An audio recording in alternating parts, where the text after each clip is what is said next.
What makes someone great? Is it wealth, leadership, intellect, talent? Perhaps a bit of unconventionality, a break from the mold. There are many characteristics we may attribute to greatness. Some of you in the audience may come up with a name or two. But personally, on a more basic level, I'd say greatness is the idea that there are people that are worth looking up to. They are our role models, the exemplars of our best selves and our best qualities. They are the exceptional few who push the bar forward. And therefore, it is worth our time to remember them, to write about them, to read about them, to quote them, quite often on things that they never actually said. Now, there is a bit of a limit on what I can say about greatness, particularly being I've only been here for around 15 years. That does limit my frame of reference. However, there is a quality, a human quality, that I believe for some time, at least slightly, I am capable to talk about, and that is ethics. More specifically, kindness. The point being, you don't need to be an expert to grasp the concepts of basic empathy. And that's part of the point, the simplicity, the universality of it. Consider all major religions, major ethnic groups, major communities, and so on. Whether it's from Confucius, the Bible, the Quran, all have some version of treat others as you want to be treated. Now, from an evolutionary standpoint, this makes a lot of sense. Consider most of human history. 200,000 years ago, the biggest threat wasn't whether the berries on the other side of the river were poisonous to you or ending up as the dinner of a saber-toothed tiger. It was being ostracized, not being able to live with your tribe. We were, and still are, relying on each other for our survival. It was important to us, and still is important to us, that we are able to read the room, so to speak, able to understand those around us, and part of that involved an evolutionary adaptation. Our ancestors developed a form of social pain, so to speak, to deter bad behavior where you would be ostracized, isolated, and so on. And it is felt much the same way to physical pain, actual pain, the things that you should avoid because they would kill you. Those who had this trait were able to survive in their communities, they were able to thrive and move on, they were able to live. Those who weren't able to died. So, in the scope of human qualities, kindness is fairly uncontroversial. I'd say most of the people in this room, or all of the people in this room, believe to some extent they are doing the right thing with their lives. Is that correct? Thank you. Questionable. But in that case, I propose to you a dilemma. You are a university student, and a professor comes up to you. He's doing an experiment on extended sensory deprivation. He's already done an earlier experiment, a smaller one, with 4 participants. They were put in an isolated room, removed from light, sound, etc., to see the effects.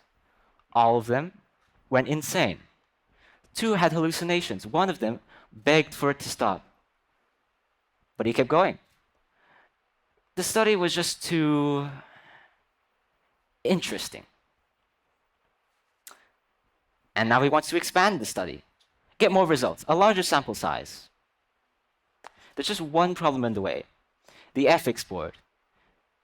And for reasons he just can't quite understand, the ethics board might strike it down, and he needs help with it. And this is where you come in. You could write for the professor an excellent testimonial. Make sure to include all the good words. For example, this was an excellent study. I would 100% recommend it, and pass it on to other students. That could go a very long way in helping him achieve his larger study. What would you do? Would you A, obey with him, comply with his dubious study? Or B, would you go, absolutely not, this is clearly unethical, I want no part in this, I'm going to contact the ethics board? Can I have a show of hands? Those who would go with option A, side with the questionable practitioner, the professor. Show of hands. Thank you. And those who would go with option B. Show of hands, please. Thank you. Now, what you've demonstrated in this room is that despite a concerning minority, most of you have went along with, I want to do the right thing. I would not comply with this questionable professor. But the thing with this study is that it was real. About 10 years ago, a research team at the University of Amsterdam, they got a few hundred students, sat them in a room, gave them a survey, a questionnaire, with this exact same hypothetical. And what would you do in this situation? They asked. Most of them, around two-thirds, 64.5%, said, absolutely, we would not do this. We would go to the ethics board. However, when they actually got part of the team to dress up as an actual professor, go to the streets of the university and ask students that same question, it wasn't two-thirds that said they would not comply. It wasn't half. It wasn't even 1 in 10.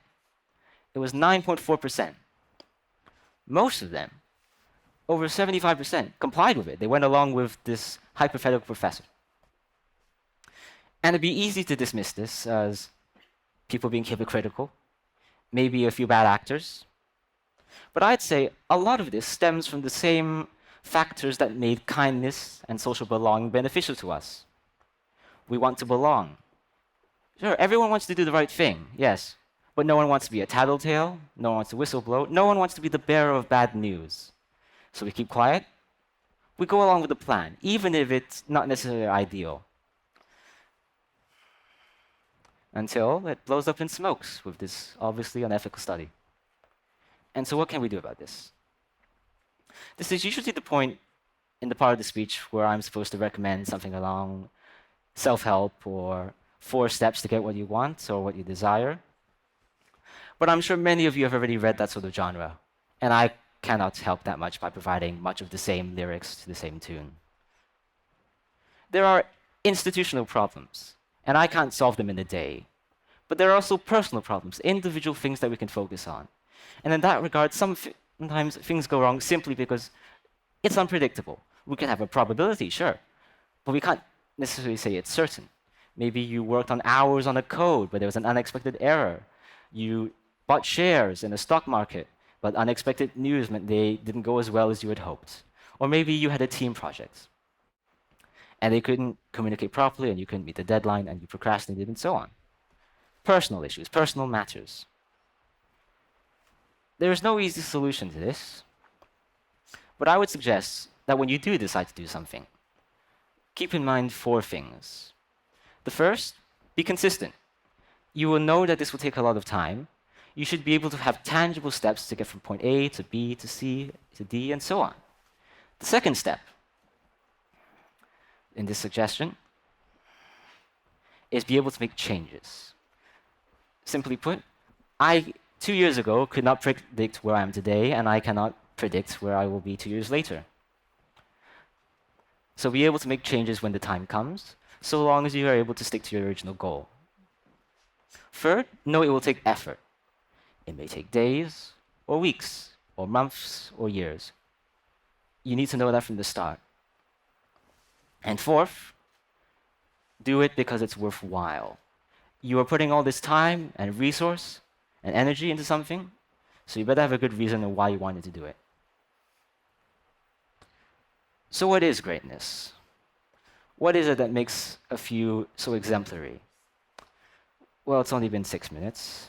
I'm sorry, I can't provide a full answer, a complete answer on this. But if I were to make a start, I'd say it's the ability to decide something, to stick to something, to choose something and adapt to something, and keep going. To know the risk involved, to try.